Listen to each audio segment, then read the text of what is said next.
जिसमें हो उबाल ऐसा खून चाहिए, जिसमें हो उबाल ऐसा खून चाहिए, जीत की खातिर ऐसा जुनून चाहिए। ये आसमान भी आएगा जमीन पर, ये आसमान भी आएगा जमीन पर, बस इरादों में ऐसी गूंज चाहिए। नमस्कार साथियों, मैं मोहित कुमार शर्मा आप सभी का स्वागत करता हूं आपके अपने YouTube channel UK target classes में। तो अपने लक्ष्य को पाने के लिए बढ़ते हैं एक और नए क्विज के साथ, जो आपकी जीत को कर देगा पक्का। तो चलिए बिना देर के शुरू करते हैं इस रोमांचक सफर को। पर उससे पहले, अगर आप हमारे चैनल पर नए हैं तो इसे सब्सक्राइब करें और बेल आइकन को दबाना ना भूलें। इससे आपको हमारी मजेदार क्विज़ेस सबसे पहले मिलेंगी। चलिए शुरू करते हैं। पहला यहाँ पर आता है प्रश्न कि सुरंग में सुबह उपन्यास के लेखक कौन है। ऑप्शन है शिवमूर्ति, मिथिलेश्वर, संजीव या अमरकांत। जल्दी से सही उत्तर को कमेंट सेक्शन पे लिख दीजिए।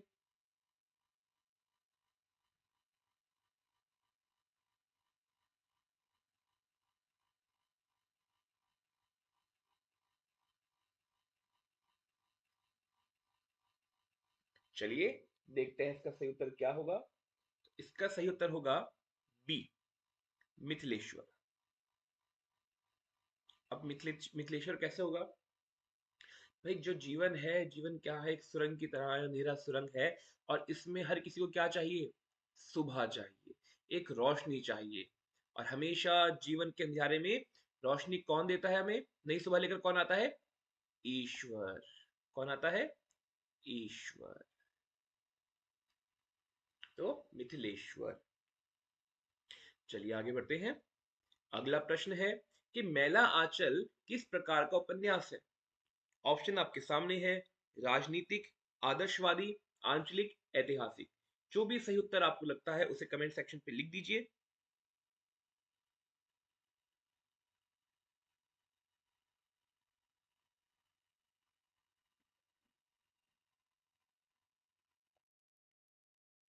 चलिए देखते हैं। अब यहाँ पर तो भाई जो नाम है, नाम पे ही इसका क्या है, हिंट है। कैसा उपन्यास है? आंचलिक। क्या है? आंचल। और ये क्या है यहाँ पे? आंचलिक यानी आंचल। आंचल अपने आप में ही हिंट है। तो आंचल से क्या बनेगा? आंचलिक। तो मैला आंचल कैसा है? आंचलिक है। और इसके जो लेखक हैं वो कौन है? फणीश्वर नाथ रेणु। चलिए आगे बढ़ते हैं। अगला प्रश्न है, हिंदी का प्रथम मौलिक उपन्यास कौन सा है। ऑप्शन है परीक्षा गुरु, भाग्यवती, नूतन ब्रह्मचारी, इनमें से कोई नहीं। जल्दी से सही उत्तर कमेंट सेक्शन पे लिख दीजिए। ये बहुत ही बेसिक क्वेश्चन है, जो हिंदी की तैयारी कर रहा है उसे इसके विषय में पता होना ही चाहिए। परंतु अगर आपको पता नहीं होगा तो कोई बात नहीं, अभी हम आपको बता भी देंगे और इसकी ट्रिक याद भी करवा देंगे।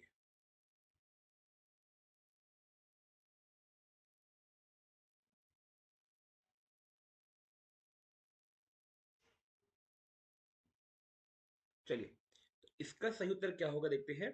इसका सही उत्तर है ऑप्शन ए, परीक्षा गुरु। अभी देखना, पहला मौलिक उपन्यास। अब यहाँ पे एक बात ध्यान रखना, हिंदी का प्रथम। जब भी हमने कभी परीक्षाएं दी हैं अपनी, बीए में या एमए में या फिर 10th में या 12th में, तो हिंदी की परीक्षाओं में कभी कभी हम ऐसा लिखते हैं कि हमें खुद नहीं पता हम क्या लिख रहे हैं। एक बस हमें हिंट मिली और हमने लिखना शुरू कर दिया, लिख रहे लिख रहे लिख रहे लिख रहे लिख रहे, एक के बाद एक कॉपी मांग दी है और ऑलमोस्ट एक उपन्यास लिख डाला है हमने। वो ऐसा कब लिखा हमने? परीक्षा के समय। किस समय? परीक्षा के समय। तो यहाँ पर ध्यान दीजिएगा, यहाँ पर हम लोगों ने अपना पहला उपन्यास कब लिखा हिंदी का? परीक्षा के समय। कब लिखा? परीक्षा के समय। तो हिंदी का पहला या प्रथम मौलिक उपन्यास होगा परीक्षा गुरु। क्या होगा? परीक्षा गुरु। पहला उपन्यास कब लिखा हमने? जब हम परीक्षाओं में बैठे हुए थे। और इसीलिए हिंदी का पहला उपन्यास कौन सा हो जाएगा? परीक्षा गुरु। चलिए आगे बढ़ते हैं। अगला प्रश्न है, हिंदी में नॉवल के अर्थ में उपन्यास पद का प्रथम प्रयोग किसने किया। हिंदी में नॉवल के लिए यानी कि उपन्यास शब्द का प्रयोग किसने किया पहला? ऑप्शन हमारे सामने है, महावीर प्रसाद द्विवेदी, भारतेंदु हरिश्चंद्र, प्रताप नारायण मिश्र और बाल कृष्ण भट्ट। इनमें से जो भी आपको उत्तर सही लगता है उसे कमेंट सेक्शन पे लिख दीजिए।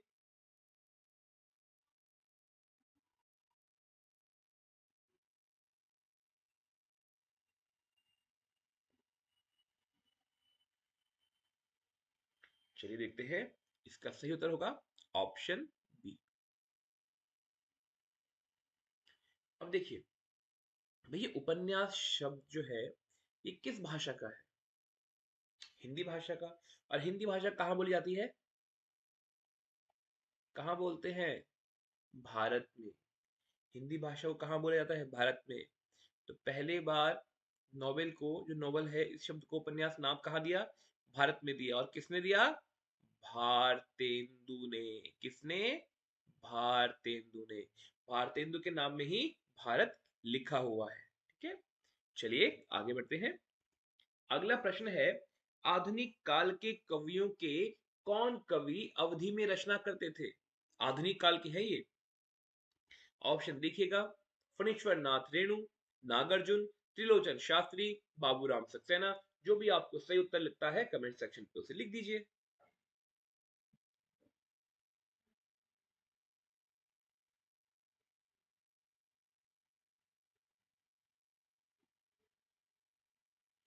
चलिए, इसका सही उत्तर होगा ऑप्शन सी। अब देखिए, अब यहाँ पे एक बात समझना। जब संस्कृत की पढ़ाई करते हैं, संस्कृत वर्तमान समय में दो तरह की भाषा है। एक है परंपरागत, ठीक है, और एक है आधुनिक। आधुनिक से कौन सा होता है? बीए या एमए। और परंपरागत से क्या होता है? शास्त्री या आचार्य। तो भाई, आधुनिक काल कौन सा है? आधुनिक काल है, परंतु किस भाषा में का प्रयोग कर रहे हैं? अवधि का। आधुनिक समय है, परंतु अवधि यानी पुरानी भाषा का, परंपरा के साथ चल रहे हैं। ऐसा कौन होगा? शास्त्री। और कौन से है ये? त्रिलोचन। कौन से है ये? त्रिलोचन। त्रिलोचन शास्त्री। यानी आधुनिक काल में आधुनिक काल के कवियों के कौन कवि अवधि में रचना करते हैं? याद रखिए, त्रिलोचन शास्त्री। क्योंकि जो अवधि है, अवधि क्या है? इसमें पहले पुराने लोग किया करते थे भाषा का प्रयोग इसका, तो वर्तमान समय में भी कर रहे हैं। यानी कि ये परंपरागत व्यवस्था से पढ़े हुए हैं, ये परंपरागत शिक्षा पे ज्यादा ध्यान देते हैं। और ऐसे जो कौन होते हैं जो परंपरागत शिक्षा से अपनी डिग्री प्राप्त करते हैं, शास्त्री कहलाते हैं। तो त्रिलोचन शास्त्री। आगे बढ़ते हैं। थोड़ा सा ट्रिक को आप समझेंगे जब, तो ये आपके लिए लाइफ लॉन्ग रहेगा। कुछ ट्रिक्स ऐसे होती हैं जो ऑन द स्पॉट आपको याद हो जाएगी, वीडियो में ही आपको याद होंगी, पर वीडियो खत्म होने के 1 घंटे बाद साफ। पर जो मैं आपको ट्रिक बता रहा हूँ, ये ट्रिक आपके साथ आगे चलने वाली है। इसे आप रिवाइज करते रहेंगे तो परीक्षाओं में आपके लिए 4 ऑप्शंस में से सही ऑप्शन निकालने में कठिनाई नहीं होगी। आगे बढ़ते हैं, अगला प्रश्न देखते हैं। बहुत बढ़िया, अगला प्रश्न क्या है? भिखारी ठाकुर को क्या कहा जाता है?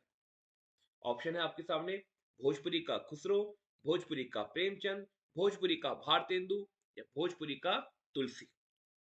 अब देखते हैं क्या सही उत्तर होगा।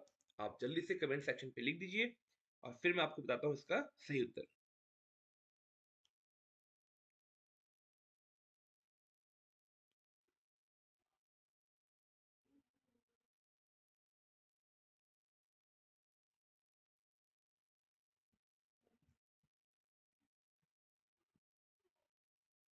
चलिए, अब देखते हैं इसका सही उत्तर क्या होगा। इसका सही उत्तर होगा सी, भोजपुरी का भारतेंदु। अब देखो, समझने वाली बात यहाँ पर क्या है। भाई, भिखारी भी है और ठाकुर भी है। हमारे यहाँ पे आपने क्या देखा है ना, जात पात का बड़ा एक मुद्दा चलता है। जात पात का बड़ा एक मुद्दा चलता है। यहाँ पर पैसा, धन दौलत से फर्क फर्क नहीं पड़ता है। जात, मैं इस जात का हूँ, मैं इस जात का हूँ, जबकि हमारी जो वास्तविक जात है वो है इंसानियत। पर नहीं, आजकल लोग अपनी जात पे टिके रहते हैं। चलिए खैर, हम इस तरफ नहीं जाते। हमें यहाँ पर ध्यान देना है कि भारत ही एक ऐसी जगह है जहां पर भिखारी तो है, पर क्या है, ठाकुर है, ठाकुर के रौब में रहता है भिखारी। किसके रौब में रहता है? ठाकुर के रौब में रहता है।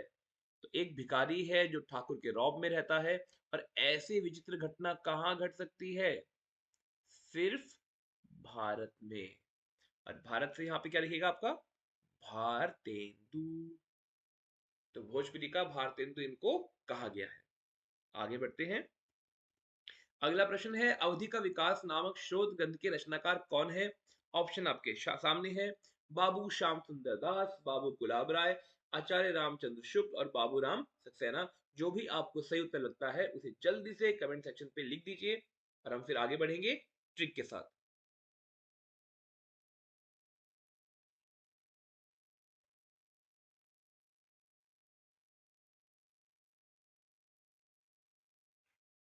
चलिए देखते हैं।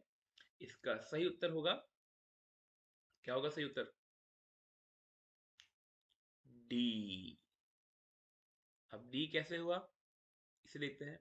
भाई जो अवधि है, अवधि की सबसे प्रसिद्ध पुस्तक कौन सी है? राम चरित मानस।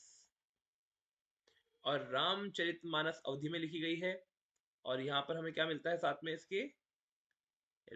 बाबू राम सक्सेना। अब यहां पर क्या है भाई, ये कह रहे हैं कि अवधि के विकास नामक शोध ग्रंथ, शोध का ग्रंथ लिखा है। भाई बड़े, ऐसा कोई सामान्य आदमी नहीं कर सकता ये ग्रंथ लिखना, शोध का कार्य है। ये कौन करेगा? बाबू लोग। बाबू लोग क्या करते हैं? शोध करते हैं। उनका काम है शोध करने का, कि भाई कितने लोग आए, कितने लोग गए, क्या सही है, क्या गलत है, क्या देना है, क्या लेना है। ये सब कौन करता है? इसका शोध कौन करेगा? कौन करेगा? बाबू। तो अवधि का विकास नामक शोध ग्रंथ के रचनाकार कौन होंगे? बाबूराम सक्सेना। तो आपका सही ऑप्शन होगा ऑप्शन डी। अगला प्रश्न देखते हैं। देवनागरी लिपि का सर्वप्रथम प्रयोग कहाँ हुआ था? ऑप्शंस आपके सामने है।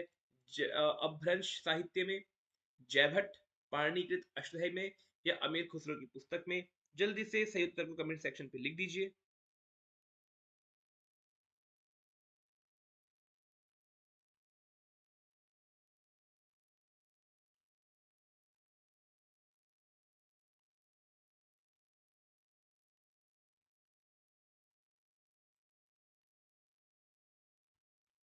चलिए, इसका सही उत्तर होगा ऑप्शन बी। आगे बढ़ते हैं। अगला प्रश्न है, भारतीय संविधान की 8वीं अनुसूची में प्रारंभ में कुल कितनी भाषाओं को मान्यता दी गई थी? ऑप्शन आपके सामने है। 22, 17, 18, 14। जो भी सही उत्तर आपको पता है उसे कमेंट सेक्शन पे लिखिए और फिर हम इसके सही उत्तर को देखते हैं। देखिए, जब आप गैस करते हैं या आपको पता होता है, उनके उत्तर को जब आप कमेंट सेक्शन पे लिखते हैं, तो उससे आपके अंदर जो एक भय होता है ना, ये सही है ये गलत है, ये संशय हटता है और कॉन्फिडेंस बढ़ता है। इसलिए चाहे उत्तर सही हो चाहे गलत, उसे कमेंट सेक्शन पे जरूर लिखिए। तो चलिए देखते हैं इसका सही उत्तर क्या होगा। भाई अच्छा चलो ठीक है, पहले हम देखते हैं। अब यहाँ पर क्या है, 8वीं का बच्चा, 8वीं का जो बच्चा होगा, उसकी भाई एज क्या होनी चाहिए लगभग? कितनी होनी चाहिए? भाई आप ये मानो, 14 साल का जो बच्चा होगा, जिसकी आयु क्या होगी? 14 साल होगी। और कक्षा क्या है? 8वीं। वही सही है। यानी 8वीं का बच्चा, उसकी आयु कितनी होनी चाहिए? 14 वर्ष होनी चाहिए। तो यहाँ पर क्या है? 8वीं अनुसूची। तो 8वीं क्लास का बच्चे की एज क्या होनी चाहिए? 14। और ऐसा किसने कहा है? संविधान ने कहा है। किसने कहा है? संविधान ने कहा है कि 8वीं क्लास के या 8वीं कक्षा के बच्चे की आयु 14 वर्ष होनी चाहिए। इसीलिए भारतीय संविधान की 8वीं अनुसूची में प्रारंभ में कुल कितनी भाषाओं को मान्यता दी गई? 14 भाषाओं को मान्यता दी गई। चलिए आगे बढ़ते हैं। अगला प्रश्न है, निम्नलिखित में से कौन सा शब्द अर्थ संकोच के अंतर्गत नहीं आता? ऑप्शन आपके सामने है। पंकज, कृष्ण, मंदिर, तेल। इसे देखिए, फिर हम आगे बताते हैं आपको इसका सही उत्तर।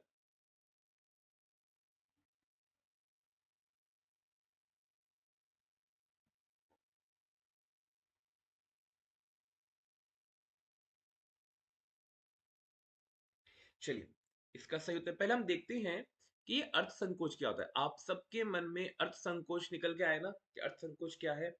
देखते हैं अर्थ संकोच क्या है। जब, याद रखिए, जब किसी शब्द का अर्थ समय के साथ सीमित हो जाता है, नैरो हो जाता है, उसे अर्थ संकोच कहते हैं। मतलब कोई शब्द है जिसका अर्थ समय के साथ सीमित हो गया है, पहले उसके अर्थ कई सारे थे परंतु एक जगह आकर अब वो संकुचित हो गया है, सीमित हो गया है, उसे कहते हैं अर्थ संकोच। उदाहरण के लिए पंकज है। पंकज का पहले अर्थ था कीचड़ में जन्मा। क्या था? क्या था? कीचड़ में जन्मा, पहले ही अर्थ था इसका। परंतु करते आदमी कालांतर में जाते जाते संकुचित हुआ, संकुचित हुआ, और अब क्या अर्थ बन गया इसका? कमल। पहले था कीचड़ में जो भी होगा या जो भी जन्म लेगा वो क्या कहलाएगा? पंकज कहलाएगा। परंतु अब पंकज क्या बन चुका है? बिल्कुल सही, कमल। ऐसे ही कृष्ण। कृष्ण क्या है? कृष्ण का मतलब पहले रंग के अर्थ में था, श्याम कहें या फिर काला कहें, परंतु अब कालांतर में क्या हो गया? कृष्ण का अर्थ केवल भगवान कृष्ण के लिए हो गया। अर्थ पहले इसका जो अर्थ था वो विस्तृत था, अब संकुचित हो गया है। ऐसे ही मंदिर। मंदिर पहले जो था ये घर के उसमें किया करते थे इसका प्रयोग, घर के अर्थ में। ठीक है, घर के अर्थ में इसका प्रयोग कर दिया करते थे कि घर के हिसाब से चल रहा है भाई मंदिर। पर अब क्या हो गया है? देवालय के लिए अर्थ में आ गया। परंतु तेल जो है वो तेल ही है। जो तेल है वो तेल ही है, संकुचित नहीं हुआ कि तेल हो फिर कुछ और बन गया हो, नहीं। तेल का अर्थ तेल के अर्थ में ही है। अब चाहे वो मिट्टी का तेल हो चाहे वो सरसों का तेल हो, चाहे वो नारियल का तेल हो। तो यहाँ पे जितने भी हमारे ये तीनों हैं, एक दो तीन, पंकज कृष्ण मंदिर, इन तीनों के अर्थ जो है वो संकुचित हुए हैं, परंतु तेल का अर्थ संकुचित नहीं हुआ है। इसीलिए तेल जो शब्द है ये किसके अंतर्गत नहीं आता है? बिल्कुल सही, अर्थ संकोच के अंदर नहीं आता है। तो अगर आपको ये जानकारी नहीं लगी अर्थ संकोच की, आपको पहले इस बारे में पता नहीं था, तो जल्दी से इस वीडियो को लाइक कर दीजिए और हम फिर आगे बढ़ते हैं। चलिए, अगला प्रश्न है कि अर्थ परिवर्तन की कुल कितनी दिशाएं मानी गई है? ऑप्शन है 2, 3, 4 या 5। अर्थ परिवर्तन की कुल कितनी दिशाएं मानी गई है? 2, 3, 4 या 5। सही ऑप्शन को लिख दीजिए। इसके साथ अगर आपको दिशाओं की, जो अर्थ परिवर्तन की दिशाएं हैं उनके विषय में नहीं पता, उनके नाम नहीं पता, जल्दी से लिख दीजिए अर्थ परिवर्तन। मैं फटाफट से आपको इन तीनों इनके नाम बता दूंगा। तो चलिए देखते हैं इसका सही उत्तर क्या होगा। इसका सही उत्तर होना चाहिए ऑप्शन बी, 3। ठीक है, ऑप्शन क्या होना चाहिए? बी, 3। अब यहां पर देखते हैं कि जो 3 है प्रमुख दिशाएं क्या क्या है। पहली, इसे लिख लीजिएगा, बहुत बार पूछ सकते हैं इनमें से कौन से भाई जो अर्थ दिशाएं हैं, जो अर्थ परिवर्तन कुल कितनी दिशाएं हैं उसमें से नहीं आता है। पहला लिखिए, सबसे पहला देखते हैं नंबर क्या है इसका। सबसे पहला नंबर आता है हमारे सामने, वो है अर्थ विस्तार। अर्थ विस्तार। दूसरा आता है हमारे सामने अर्थ संकोच।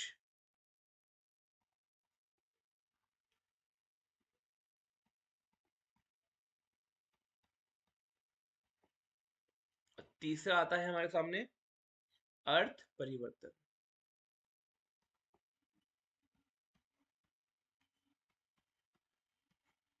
ठीक है, तो ये 3 दिशाएं हैं। अर्थ विस्तार क्या है? अर्थ विस्तार, अर्थ संकोच, अर्थ परिवर्तन। ठीक है, और अगर आप इनके बारे में और विस्तार से जानना चाहते हैं तो जल्दी से कमेंट सेक्शन पे लिख दीजिए दिशाओं के विस्तार। मैं जल्दी से एक वीडियो आपके लिए इस संदर्भ पे बना दूंगा। चलिए आगे बढ़ते हैं फिर। अगला प्रश्न है कि निम्नलिखित में से अशुद्ध विकल्प का चयन कीजिए।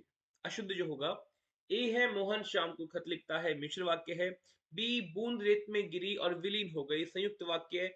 सी है मेरी हार्दिक इच्छा है कि वह परीक्षा में सफल हो, मिश्र वाक्य। और मोहन बहुत सुंदर लड़का है, सरल वाक्य। जो भी सही उत्तर है उसे कमेंट सेक्शन पे लिख दीजिए। फिर हम जल्दी से आगे बढ़ते हैं अगले प्रश्न की ओर।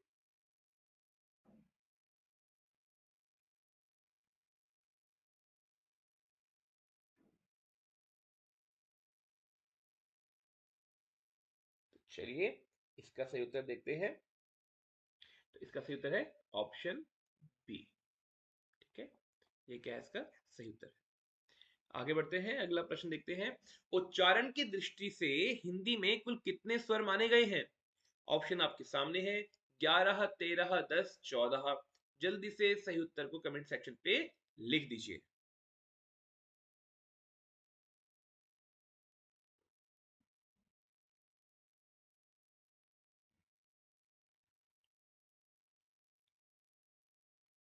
चलिए देखते हैं। तो इसका सही उत्तर है ऑप्शन सी।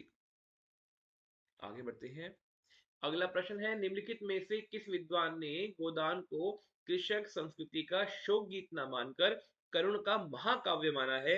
ऑप्शन आपके सामने है, ए रामेश्वर गुरु, बी नलिन विलोचन शर्मा, सी नंद दुलारे वाजपेयी, डी डॉक्टर गोपाल राय। जो भी आपको सही उत्तर लगता है उसे कमेंट सेक्शन पे जल्दी से लिख दीजिए।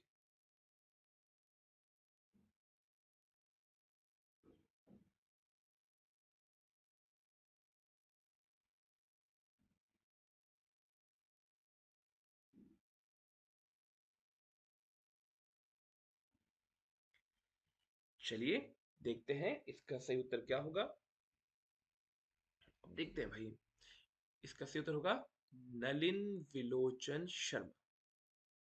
अब देखो, यहाँ पे लिखा है ना कि गोदान को कृषक संस्कृति का शोक गीत ना मानकर करुण का महाकाव्य माना है। भाई जो एक शोक गीत को करुण शोक गीत नहीं मान रहा है, करुण का महाकाव्य मान रहा है, भाई ऐसा व्यक्ति कैसा होगा जिसकी कोई अलग सी दृष्टि होगी। कैसी दृष्टि होगी? अलग दृष्टि होगी।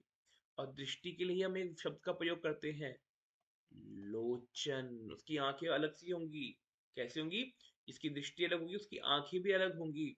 और तभी तो कोई व्यक्ति शोक गीत को भी करुण का महाकाव्य मान लेगा। तो ऐसा हमारे पास कौन है यहाँ पे सामने? वो है नलिन विलोचन शर्मा।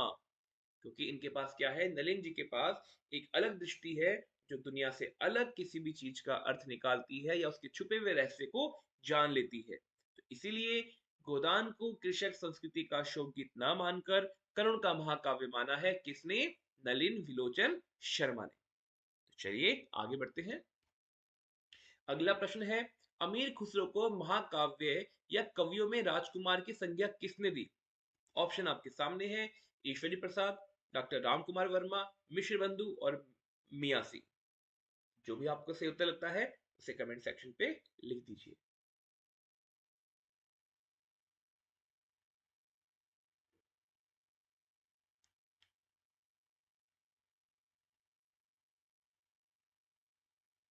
तो चलिए अब एक काम करते हैं, मैं पहले आपको इसकी हिंट बताऊंगा, इसकी ट्रिक समझाऊंगा थोड़ी सी, और आपको फिर समझना है इसका उत्तर क्या होगा। ठीक है भाई, कवि तो बहुत से हैं, कवि बहुत सारे हैं, पर कवियों में राजकुमार माना गया। और राजकुमार भाई ऐसे नहीं बन जाते, मेहनत करके कवि तो बन गए, पर उसमें राजकुमार बनने के लिए हमें कृपा चाहिए होती है। किसकी कृपा चाहिए होती है? ईश्वर की। किसकी? ईश्वर की कृपा चाहिए होती है। तो कवियों में राजकुमार बनने के लिए किसकी कृपा चाहिए? ईश्वरी कृपा चाहिए। और जो खुसरो हैं, अमीर खुसरो, ये क्या है? ये धर्म से मुस्लिम है। तो ये भगवान को नहीं मानते हैं, ये किसे मानते हैं? ईश्वर को मानते हैं, जिन्हें कहा जाता है अल्लाह। ठीक है, तो इसलिए अमीर खुसरो को महाकवि या कवियों में राजकुमार किसने कहा? ईश्वरी प्रसाद जी ने। किसने कहा बेटा? ईश्वरी प्रसाद जी ने। तो आपका सही उत्तर होगा option A, doctor Ishwari Prasad. चलिए आगे बढ़ते हैं। अगला प्रश्न है, बिहारी सतसई को रसिकों के हृदय का हार किसने कहा? ऑप्शन आपके सामने है, हजारी प्रसाद द्विवेदी, नलिन विलोचन शर्मा, विश्वनाथ प्रसाद मिश्र या रामचंद्र शुक्ल। जो भी सही उत्तर है उसे कमेंट सेक्शन पे लिख दीजिए और फिर हम आपको उसकी ट्रिक बताते हैं।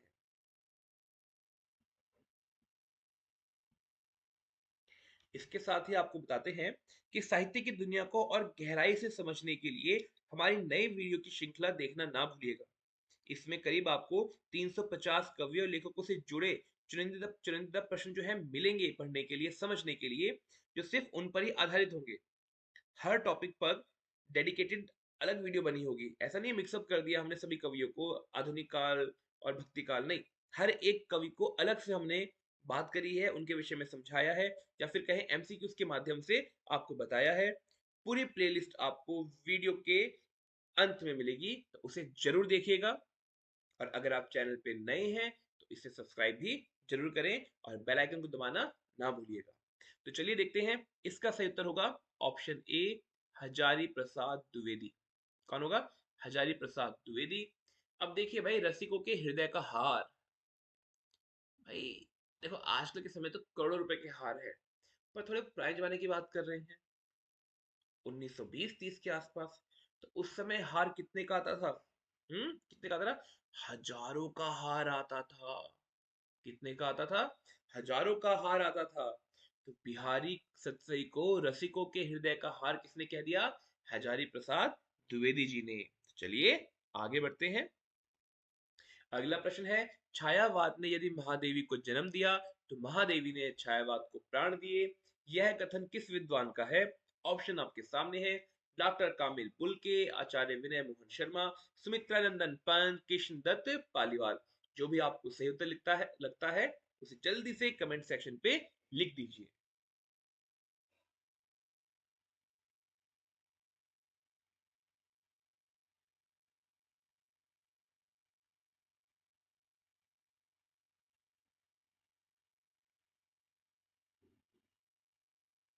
चलिए देखते हैं, इसका सही उत्तर होगा आचार्य विनय मोहन शर्मा। कौन है? आचार्य विनय मोहन शर्मा। देखो भाई, यहाँ पे कह रहे हैं महादेवी को जन्म दिया है छायावाद ने, और महादेवी ने छायावाद को प्राण दिए। भाई कितनी विनय वाली बात कर रहे हैं। यहाँ पे कहीं भी घमंड दिखाई नहीं दे रहा है। यहाँ पर क्या है? दोनों में अन्योनाश्रय भाव दिखाई दे रहा है। और ऐसे विचार कब आएंगे? जब किसी के हृदय में क्या होगा? विनय भाव होगा। क्या होगा? विनय भाव होगा। तभी वो ऐसी बात कर सकता है। चलिए, तो सही उत्तर होगा आचार्य विनय मोहन शर्मा। अगला प्रश्न देखते हैं कि मुक्ति बोध का संसार कुल मिलाकर निषेध का निषेध है। यह कथन किस आलोचक का है? ऑप्शन आपके सामने है, रामविलास शर्मा, नामवर सिंह, गंगा प्रसाद विमल, नंद दुलारे वाजपेयी। तो जो भी आपको सही लगता है उसे कमेंट सेक्शन पे लिख दीजिए।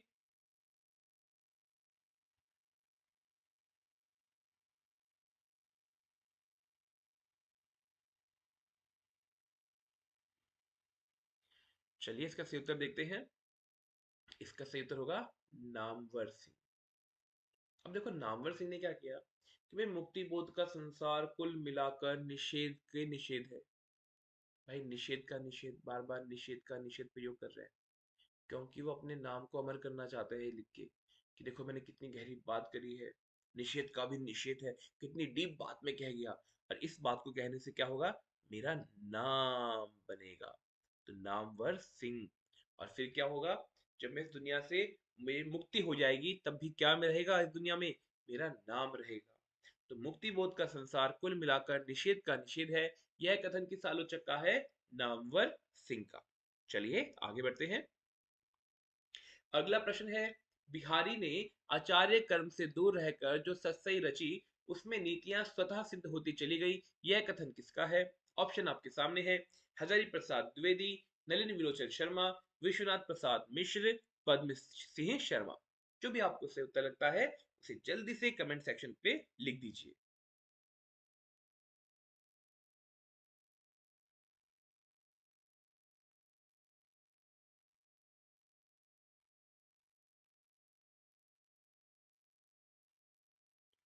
चलिए देखते हैं, इसका सही उत्तर होगा ऑप्शन सी।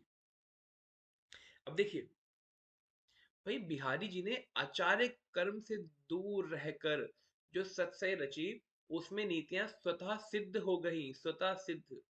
भाई आचार्य कर्म आप ये समझ लो, समझाने की ट्रिक है कि जो पूजा पाठ करते हैं, तंत्र मंत्र ये करते हैं, वो आचार्य हैं। पर आचार्य कर्म से दूर रहकर स्वतः सिद्धि प्राप्त कर ली, अपने आप सिद्धि प्राप्त कर ली। ऐसी सिद्धि कहाँ मिल सकती है जहां आपको पूजा पाठ ना करना पड़े, जहां पर आप जाओ, कुछ समय बिताओ, भक्ति करो और आपको क्या मिल जाएगी? सिद्धि मिल जाएगी अपने आप। ऐसी एक ही जगह है, वो है काशी विश्वनाथ। और यहाँ पर विश्वनाथ हमारे सामने कहाँ पे हैं? विश्वनाथ प्रसाद मिश्र। यानी कि आचार्य कर्म नहीं करते हुए भी जब सिद्धि स्वयं में ही मिल जाए, अपने आप मिल जाए, ऐसा एक ही स्थान है विश्वनाथ, काशी में विश्वनाथ भगवान का। और वो यहाँ पे हमें ऑप्शंस पे दिखाई दे रहे हैं।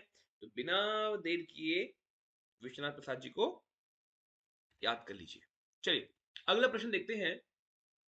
भक्ति काल को कलात्मक उत्कर्ष काल की संज्ञा किसने दी? ऑप्शन आपके सामने है। श्याम सुंदर दास, पृथ्वीनाथ कमल कुल श्रेष्ठ, शंभुनाथ सिंह, राम प्रसाद मिश्र।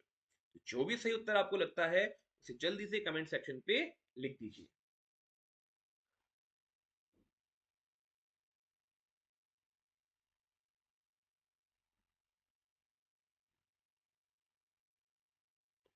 चलिए देखते हैं। इसका सही उत्तर होगा ऑप्शन बी। क्या होगा? Option B. अब देखिए भाई, भक्ति काल को, पहले क्या है? भक्ति काल है, उसमें कह रहे हैं कलात्मक उत्कर्ष का काल। कलात्मक उत्कर्ष, भाई भक्ति काल को कला का उत्कर्ष कोई कह रहा है। भक्ति काल में लोग भक्ति में डूबे हुए हैं, पर उसमें भी कलात्मक उत्कर्ष काल के बारे में जो बात कर रहा है, सोचो वो कितना श्रेष्ठ व्यक्ति होगा जिसके ऐसे विचार होंगे। जो भक्ति काल को कलात्मक उत्कर्ष काल कह दे, वो कितना श्रेष्ठ होगा। और श्रेष्ठ वो क्या होगा? उसका कुल भी श्रेष्ठ होगा। तो पृथ्वीनाथ कमल कुल श्रेष्ठ इसका सही उत्तर होगा कि भक्ति काल को कलात्मक उत्कर्ष काल की संज्ञा किसने दी है? पृथ्वीनाथ कमल कुल श्रेष्ठ ने। चलिए आगे बढ़ते हैं। अगला प्रश्न है, आदिकाल के नामकरण के संबंध में असंगत विकल्प का चयन कीजिए। ऑप्शन है संक्रमण काल हरिश्चंद्र वर्मा, आदि भारत काल शैलेश जैन, प्राचीन काल शंभुनाथ सिंह, वीर काल राम प्रसाद मिश्र। जल्दी से सही उत्तर कमेंट सेक्शन पे लिख दीजिए।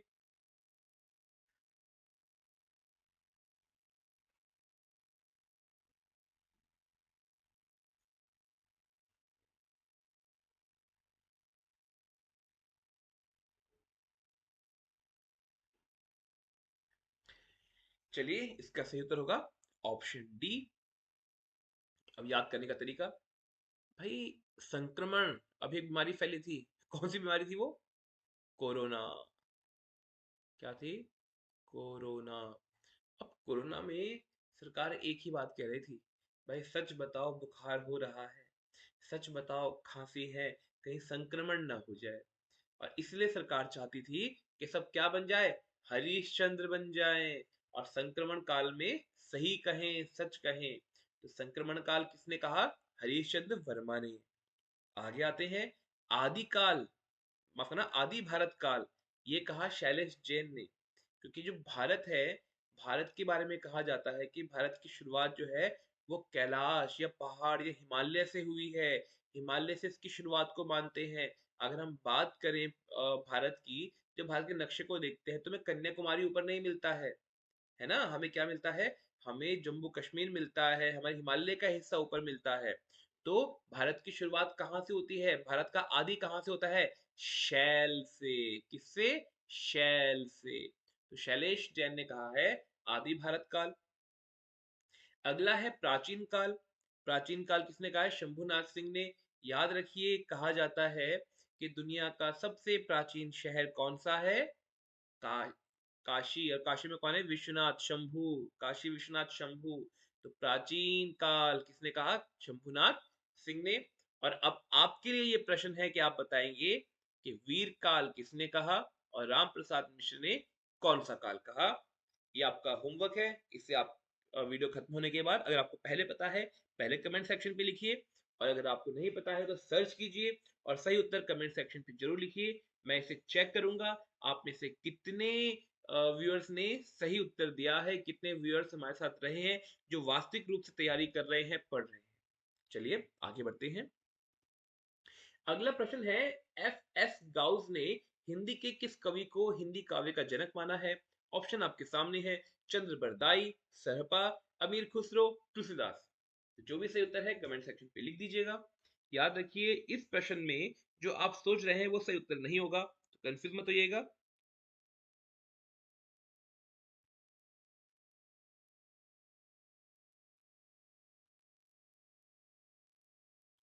चलिए देखते हैं। सही उत्तर है ए, चंद्र बरदाई। तो देखो ये क्या है, अंग्रेज है ये, गाउस इसका नाम है। अब इसे कोई समझ में तो आया नहीं, उठा यहाँ पर आके रूल करने आ गया, साथ में से ले आए, चलो भाई तुम्हें इंडिया घुमा कर आते हैं। इंडिया घुमाऊंगा, पैसा खर्च होगा, नहीं नहीं, तुम्हें हम ले जाते हैं यहाँ से साहित्य का विद्वान समझ बनाकर, जरा देख कर आना। अब ये बेचारा बेवकूफ यहाँ पहुंचा, इसने देखा कि कई सारी किताबें थी, कुछ समझ में नहीं आया। इसने कहा ये चंद्र का मतलब क्या होता है? उन्होंने कहा चंद्र मतलब मून। उसने कहा ओ माय गॉड, जो मून तो हमारे यहाँ इंग्लैंड में भी होता है, and Chandra Bardai oh it's a similar thing. So उसने क्या कर दिया, चंद्र चंद्र देखकर बोल दिया कि हिंदी काव्य के जनक कौन है, चंद्र बरदाई है। और गाउस को आप समझ लो गाउन, कि जो मूर्ख गाउन पहन के आया हुआ है, अब आप सोचो कितना मूर्ख होगा, वो जज ही नहीं कर पा रहा है। तो उसने क्या कर दिया, हिंदी काव्य का जनक मान लिया चंद्रबर दाई को। चलिए आगे बढ़ते हैं। अगला प्रश्न है, मलिक मोहम्मद जायसी ने अपनी किस ग्रंथ को गुरु चेला संवाद के रूप में प्रस्तुत किया? ऑप्शंस आपके सामने है, कहारानामा, मसलानामा, अखरावट, आखिरी कलाम। जो भी सही उत्तर आपको लगता है उसे कमेंट सेक्शन पे लिख दीजिए।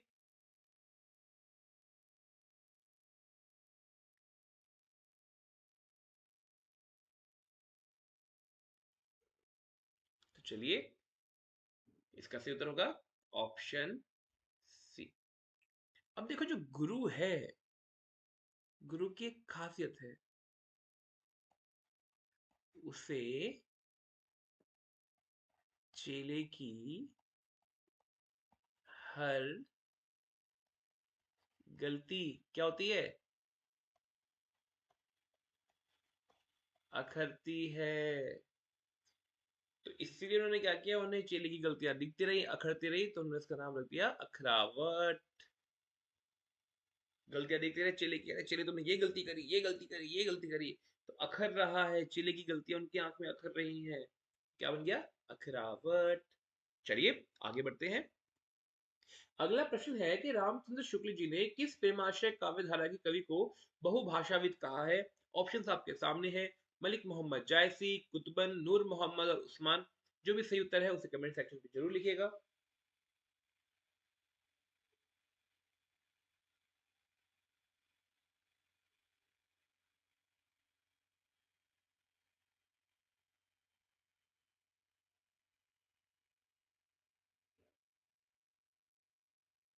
चलिए, इसका सही उत्तर है ऑप्शन सी।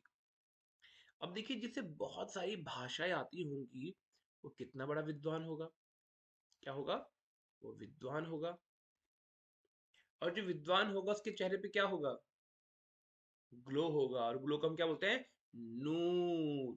यानी बहुत भाषा का जो विद्वान है उसके चेहरे पे होगा नूर। ये फेयर एंड लवली से आने वाला नूर नहीं है, ठीक है, ये फेयर एंड हैंडसम से आने वाला नूर नहीं है, ये नूर है विद्वता का। तो बहुभाषा विद रामचंद्र शुक्ल जी ने कहा है नूर मोहम्मद को। आगे बढ़ते हैं अगले प्रश्न की ओर। निम्नलिखित में से बच्चन सिंह ने किस कवि को क्लासिकल काव्यधारा का कवि माना है? ऑप्शंस आपके सामने है, घनानंद, केशवदास, बिहारी लाल, चिंतामणि। जो भी सही उत्तर है उसे कमेंट सेक्शन पे लिख दीजिएगा।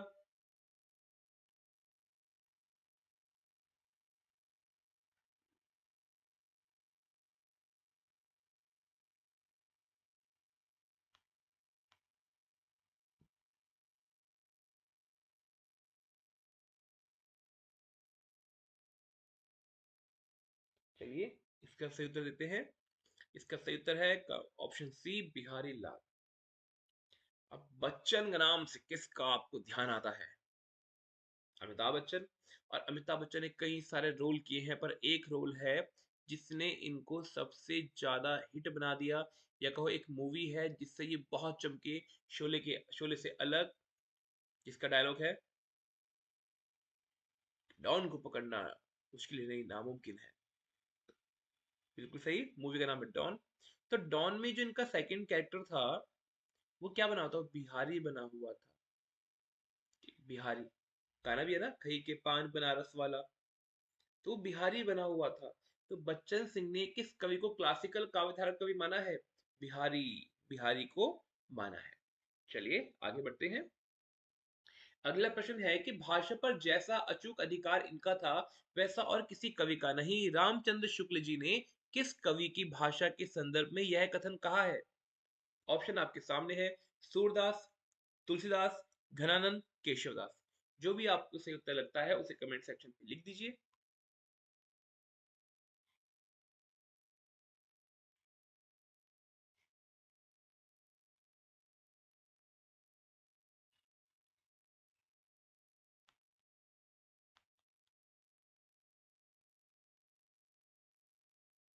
चलिए आगे बढ़ते हैं। इसका सही उत्तर होगा घनानंद। भाई भाषा पर जैसा अचूक अधिकार इनका है, वैसा किसी का नहीं है। क्यों नहीं है? क्योंकि इनकी जो कवि है, कविताएं वगैरह है, वो प्रेम पे ज्यादा आधारित है। ये आनंद लेते हैं। ये इसलिए नहीं लिखते हैं कि बस लिखना है, ये आनंद के लिए लिखते हैं। किसके लिए? आनंद के लिए। तो इसीलिए इनके लेखन में क्या हो गया, जो इनका लेखन है, घनानंद का जो लेखन है, उसे देख के लगता है कि इनकी भाषा में क्या है, अचूक अधिकार है, ये कभी गलती नहीं करते, बहुत परफेक्टली चीजों को लिखते हैं घनानंद, क्योंकि इन्हें आनंद आता है अपनी रचनाओं को लिखकर। वो भी कैसा, छोटा मोटा नहीं, घन के जैसा, बहुत ज्यादा। चलिए आगे बढ़ते हैं। अगला प्रश्न है, निम्नलिखित में से कौन सी रचना घनानंद द्वारा रचित नहीं है? याद रखना, घनानंद द्वारा रचित नहीं है। ऑप्शन आपके सामने है। प्रेम पत्रिका, प्रेम सरोवर, प्रेम पद्धति, प्रेम चमत्कार। जल्दी से सही उत्तर को कमेंट सेक्शन पे लिख दीजिए।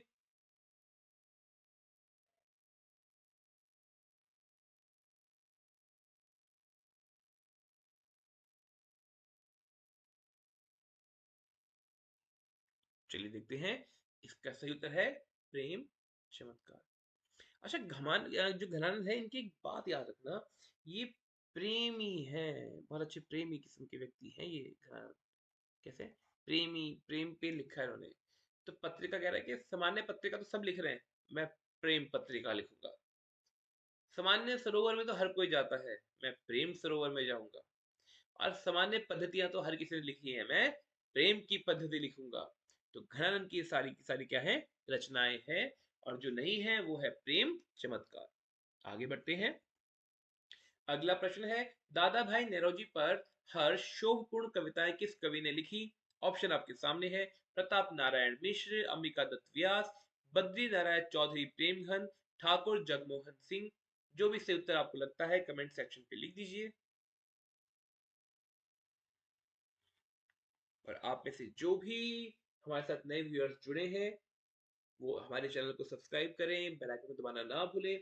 इसके साथ ही हमारी जो इस वीडियो से जुड़ी हुई प्रीवियस जो वीडियोस हैं, सीरीज हैं, उसे जरूर देखें। ये आपके लिए बहुत लाभदायक रहेगा। और ये जो हम क्विज कर रहे हैं लिटरेचर का, ये क्विज चलने वाला है बहुत आगे तक, आपकी हर तरह की परीक्षाओं के लिए बहुत लाभकारी होगा। चाहे वो यूपी से जुड़ी हुई हो, चाहे वो उत्तराखंड से जुड़ी हुई हो, पर मुख्यतः वर्तमान समय में जो इनको आपके सामने लाया जा रहा है, वो उत्तराखंड के आने वाले प्रवक्ता परीक्षाओं के लिए है। तो जितने भी उत्तराखंड की तैयारी कर रहे हैं, आप इसे देखते हुए चलें। याद रखिए, ये यूके ट्रिपल एससी के पेपर नहीं है, ये किसके हैं, लोक सेवा आयोग के पेपर हैं। इसका स्टैंडर्ड थोड़ा सा अप ही रहता है, तो लगभग उसी स्टैंडर्ड को मैच करवाते हुए ये सारे क्वेश्चंस आप यहाँ पर देख सकते हैं। तो बोलो, मेहनत करो, मेहनत है, ध्यान रखो, पढ़े करो खूब। चलिए तो देखते हैं इसका सही उत्तर क्या होगा। इसका सही उत्तर होगा ऑप्शन सी, बद्री नारायण चौधरी प्रेमघन। कौन होगा? बद्री नारायण चौधरी प्रेमघन। चलिए अगला प्रश्न देखते हैं। छायावाद के प्रवर्तक प्रस्तोता में सम्मिलित नहीं है। ऑप्शन आपके सामने है। मैथिली शरण गुप्त, रामचंद्र शुक्ल, सुमित्रानंदन पंत, नंद दुलारे वाजपेयी, जयशंकर प्रसाद, हजारी प्रसाद द्विवेदी, माखन लाल चतुर्वेदी, विनय मोहन शर्मा। जो भी सही उत्तर है उसे कमेंट सेक्शन पे लिख दीजिए।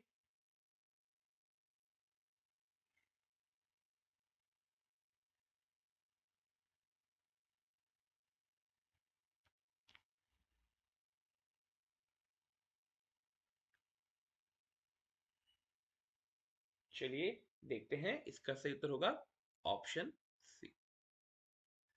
अगला प्रश्न है कि पंत ने अपनी किस रचना को कल्पना का विचल बाल कहा है। ऑप्शन आपके सामने है। पल्लव, वीणा, गुंजन, ग्रंथि। जो भी आपको सही लगता है उसे कमेंट सेक्शन पे लिख दीजिए और फिर हम आगे बढ़ते हैं इसके सही उत्तर के साथ।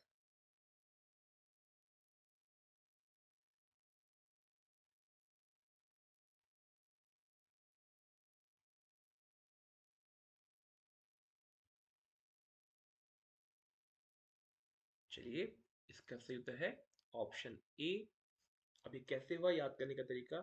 कल्पना का विचल बाल, कल्पना का विचल बाल। अगर आपने पंत जी की जो फोटो देखी होगी तो उनके जो बाल हैं वो एक पत्ते की तरह सर से बाहर निकल रहे हैं, कुछ इस तरीके से, है ना। यहाँ पे अगर मान लीजिए उनका भी फेस है तो यहाँ पे उनका ऐसे कुछ निकल रहा है। तो वो किसकी तरह निकल रहा है, पत्ते की तरह निकल रहा है। तो पंत जी का जो बाल है वो पत्ते की तरह निकल रहा है, इसीलिए कल्पना का विचल बाल किसे कहा गया, पल्लव को कहा गया। तो आपको एक बार फिर से बताते चलें कि साहित्य की दुनिया को और गहराई से समझने के लिए हमारी नई वीडियो श्रृंखला को देखना ना भूलें। इसमें करीब आपको 350 कवि और लेखक बहुत जल्द मिलने वाले हैं। ये कार्य चल रहा है, निरंतर वीडियोस में आ रही हैं, तो आपको मिलते रहेंगे। करीब 30 के समथिंग वीडियोस में ऑलरेडी आ चुकी हैं और आगे वीडियो आपको मिलती रहेगी। आप जुड़े रहिए, देखते रहिए। इसके साथ जो ये प्रश्न होंगे ये चुनिंदा प्रश्न होंगे, ये बहुत ज्यादा नहीं होंगे। जो भी उनसे जुड़े हुए महत्वपूर्ण प्रश्न हैं उनको उसमें दिया जाएगा। हर टॉपिक पर जो है आपको डेडिकेटेड वीडियो मिलेगी। हर हर कवि के ऊपर, लेखक के ऊपर, रचनाकार के ऊपर आपको डेडिकेटेड वीडियो मिलेगी और कंटेंट बिल्कुल भी मिक्स नहीं होगा। और ये प्लेलिस्ट जस्ट आपको इस वीडियो के अंत में मिलने वाली है, तो उस पे जरूर जाइए और उसको जरूर देखिए। तो चलिए मिलते हैं आपसे अगली वीडियो में।